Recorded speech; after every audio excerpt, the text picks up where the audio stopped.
जय हिंद साथियों, आप सभी का स्वागत है आपके अपने channel triple R defence academy पर। हम लोग आज से हिंदी की श्रृंखला प्रारंभ कर रहे हैं। यहाँ पर आपको 25 प्रश्न कराए जाएंगे जो कि आपके प्रीवियस ईयर और प्लस जो आपके करंट समय में आपके प्रश्न पूछे जा रहे हैं, आपके उसी प्रकार के यहाँ पर प्रश्न हमने सिलेक्ट किए हैं। अगर आपको ये सेशन पसंद आए तो वीडियो को लाइक करिएगा और चैनल पर पहली बार जुड़े हों तो चैनल को सब्सक्राइब कर लीजिएगा, क्योंकि आने वाले समय में आपको इसी प्रकार की वीडियो मिलती रहेंगी। तो चलिए चालू करते हैं यहाँ पर हमारा जो आज का सेशन है उसकी ओर। तो यहाँ पर हमारा पहला प्रश्न है, उसको देख लेते हैं। आपको बताना है अल्पसंख्यक का विलोम शब्द क्या होगा। जी हाँ, अल्पसंख्यक का विलोम शब्द आपसे पूछा जाएगा। आपको 1 से 5 सेकंड का समय मिलेगा, आप आंसर उसी में टिक कीजिएगा। तो यहाँ पर हम लोग बात कर लेते हैं अल्पसंख्यक की। तो अल्पसंख्यक का जो विलोम शब्द होगा ये होगा बहुसंख्यक, यानी ऑप्शन नंबर बी बिल्कुल राइट आंसर होगा, बहुसंख्यक। याद रखिएगा, अल्पसंख्यक का विलोम शब्द जो होगा आपका ये बहुसंख्यक होगा।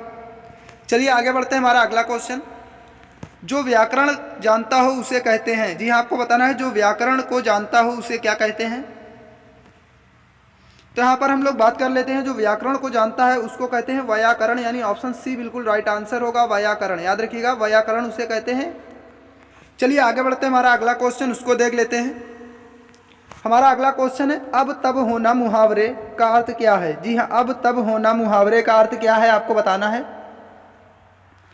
तो हम लोग बात कर लेते हैं, अब तब होना मुहावरे का अर्थ जो होगा आपका मरणासन होना, यानी ऑप्शन नंबर सी बिल्कुल राइट आंसर होगा, मरणासन होना। याद रखिएगा, मरणासन होना, ऑप्शन सी हमारा बिल्कुल राइट आंसर होगा, मरणासन होना।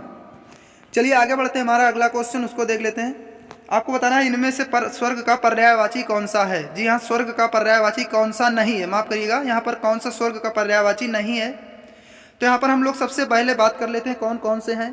तो आपका जो त्रिदिशालय है ये होगा, गौ होगा, नाक होगा, जो आपका त्रिदेव है। याद रखिएगा, त्रिदेव जो है आपका स्वर्ग का पर्यायवाची शब्द नहीं है। याद रखिएगा, ऑप्शन बी बिल्कुल हमारा राइट आंसर होगा। चलिए आगे बढ़ते हैं। हमारा अगला क्वेश्चन उसको देख लेते हैं।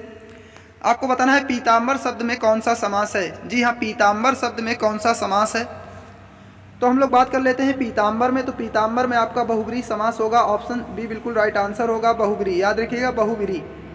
चलिए आगे बढ़ते हैं। हमारा अगला क्वेश्चन, आपको बताना है कृति शब्द का समानार्थी कौन सा है। जी हाँ, कृति शब्द का समानार्थी कौन सा होगा।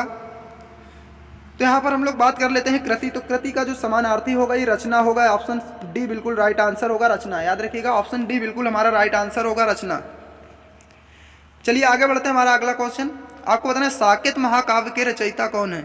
जी हाँ, साकेत महाकाव्य के रचयिता कौन है।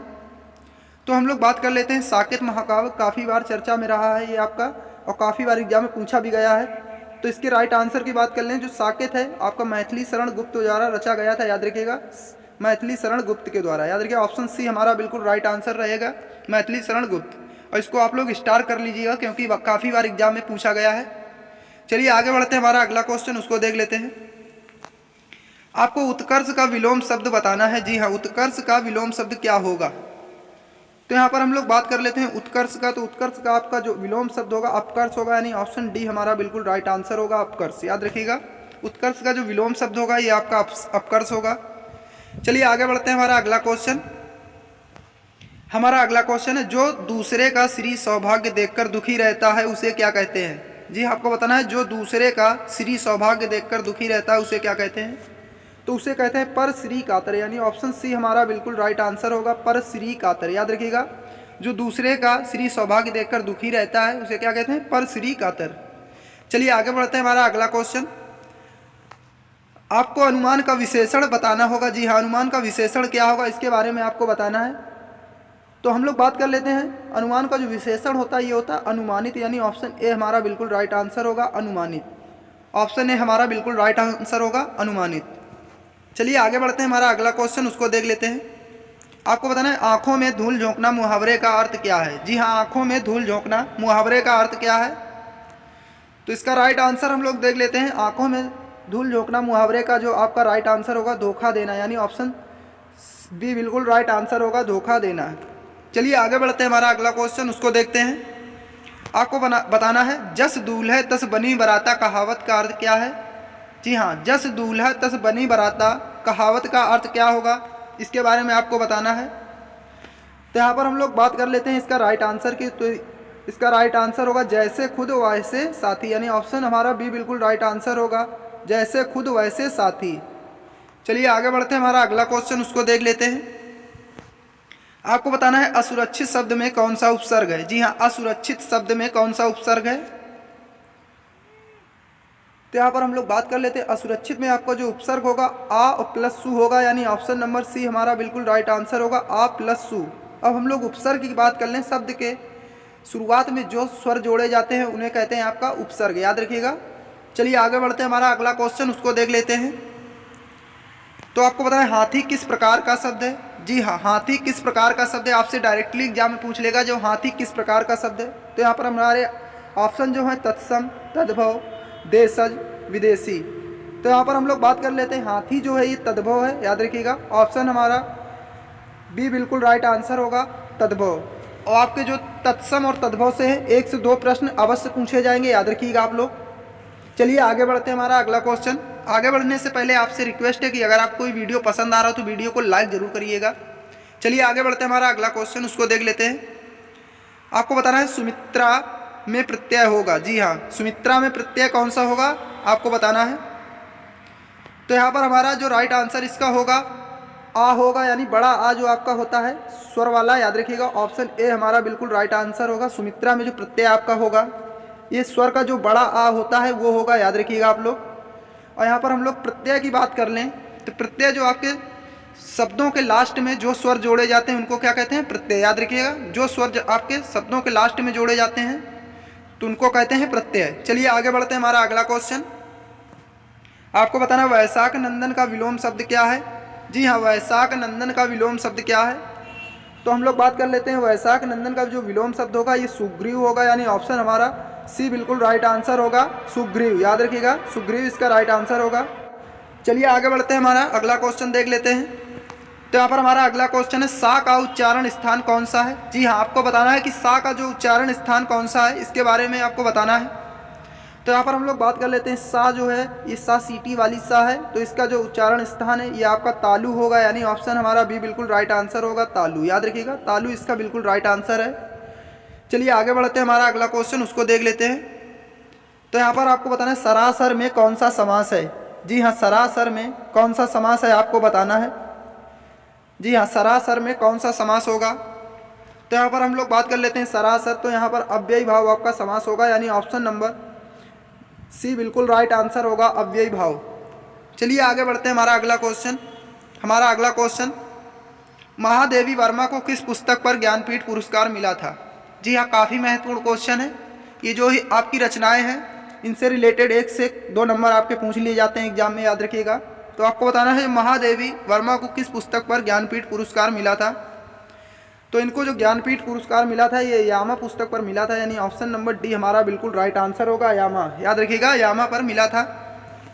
चलिए आगे बढ़ते हैं, हमारा अगला क्वेश्चन। आपको बताना है कामायनी महाकाव्य के रचनाकार का नाम है। जी हाँ, कामायनी महाकाव्य के रचनाकार का नाम क्या है। तो यहाँ पर हम लोग बात कर लेते हैं कामायनी की। तो कामायनी ये जो है जयशंकर प्रसाद द्वारा रचित एक महाकाव्य है, याद रखिएगा। ऑप्शन नंबर डी हमारा बिल्कुल राइट आंसर होगा यहाँ पर, जयशंकर प्रसाद। चलिए आगे बढ़ते हैं, हमारा अगला क्वेश्चन उसको देख लेते हैं। आपको बताना कवि मलिक मोहम्मद जायसी द्वारा रचित पद्मावत की भाषा क्या है। जी हाँ, पद्मावत जो है ये किस भाषा में रची गई थी। तो पहले तो आपसे पूछ लेगा कि पद्मावत जो है ये किसकी रचना है। तो याद रखिएगा ये कवि मलिक मोहम्मद जायसी की है, याद रखिएगा। कवि मलिक मोहम्मद जायसी की रचना है पद्मावत, और किस भाषा में लिखी गई थी। तो यहाँ पर हम लोग बात कर लेते हैं, जो लिखी गई थी आपकी अवधी भाषा में लिखी गई थी, याद रखिएगा। ऑप्शन नंबर बी बिल्कुल राइट आंसर होगा, अवधी। चलिए आगे बढ़ते हैं, हमारा अगला क्वेश्चन उसको देख लेते हैं। आपको बताना है चूरन किस प्रकार का शब्द है। जी हाँ, चूरन किस प्रकार का शब्द है। तो यहाँ पर हम ऑप्शन देख लेते हैं, तत्सम, अर्ध तत्सम, देशज, तद्भव। तो यहाँ पर हम लोग बात कर लेते हैं, जो चूरन है ये आपका क्या है, तो ये तद्भव शब्द है, याद रखिएगा। चूरन जो आपका ही तद्भव है। और यहाँ पर ये तत्सम किस प्रकार से लिखा जाएगा, तो ये आपका लिखा जाएगा चूर्ण, याद रखिएगा। चूर्ण आपका लिखा जाएगा इस प्रकार से, ये आपका तत्सम होगा, याद रखिएगा। और चूरन जो लिखा हुआ है ये तद्भव है, याद रखिएगा। चूरन जो लिखा हुआ है ये तद्भव है और चूर्ण जो है ये आपका तत्सम होगा, याद रखिएगा। चलिए आगे बढ़ते हैं, हमारा अगला क्वेश्चन। आपको बताना है प्रेमचंद ने अपने ... उपन्यासकारों को बहुत दूर तक प्रभावित किया है। तो आपको बताना है यहाँ पर कौन सा शब्द सही तरीके से भरा जाएगा। तो यहाँ पर आपका जो ऑप्शन बी बिल्कुल राइट आंसर होगा, परवर्ती, याद रखिएगा। ऑप्शन बी बिल्कुल राइट आंसर होगा। तो यहाँ पर हम लोग क्या पढ़ेंगे, प्रेमचंद्र ने अपने परवर्ती उपन्यासकारों को बहुत दूर दूर तक प्रभावित किया। चलिए आगे बढ़ते हैं। हमारा अगला क्वेश्चन आपको बताना है, चौकड़ी भूल जाना मुहावरे का अर्थ क्या होगा। जी हाँ, चौकड़ी भूल जाना मुहावरे का अर्थ क्या होगा। तो यहाँ पर इसका राइट आंसर होगा, यहाँ पर राइट आंसर में आपकी जो है टाइपिंग में मिस्टेक हो गई है, याद रखिएगा। तो हम लोग राइट आंसर इसका देख लेते हैं, राह ना सूझना, राह ना सूझना, याद रखिएगा, राह ना सूझना इसका जो अर्थ होगा, याद रखिएगा। यहाँ पर आपकी टाइपिंग मिस्टेक है, तो ऑप्शन ई हमारा यहाँ पर बना लेते हैं हम लोग, ऑप्शन ई हमारा बिल्कुल राइट आंसर होगा, राह ना सूझना। चौकड़ी भूल जाना मुहावरे का जो अर्थ होगा राह ना सूझना। चलिए आगे बढ़ते हैं। हमारा अगला क्वेश्चन जो कि आज का लास्ट क्वेश्चन होगा, तो आपको बताना है, अपनी प्रतिभा और परिश्रम से ही कोई व्यक्ति प्रगति के डॉट डॉट पर पहुंच सकता है। तो यहाँ पर कहाँ पर पहुंच सकता है, तो इसका राइट आंसर हम लोग देख लेते हैं, शिखर पर, याद रखिएगा, शिखर पर। इस तरीके से आपको खाली स्थान दे देगा और आपसे पूछ लेगा कि यहाँ पर कौन सा शब्द भरा जाएगा इस रिक्त स्थान पर। तो यहाँ पर कैसे, किस प्रकार से हम लोग इसको पढ़ेंगे, तो अपनी प्रतिभा और परिश्रम से ही कोई व्यक्ति प्रगति के शिखर पर पहुंच सकता है, यानी ऑप्शन ए हमारा बिल्कुल राइट आंसर होगा। तो आपको ये 25 प्रश्न कैसे लगे आप हमें कमेंट बॉक्स में लिख के जरूर बताएं। तो इसी के साथ में जय हिंद, जय भारत।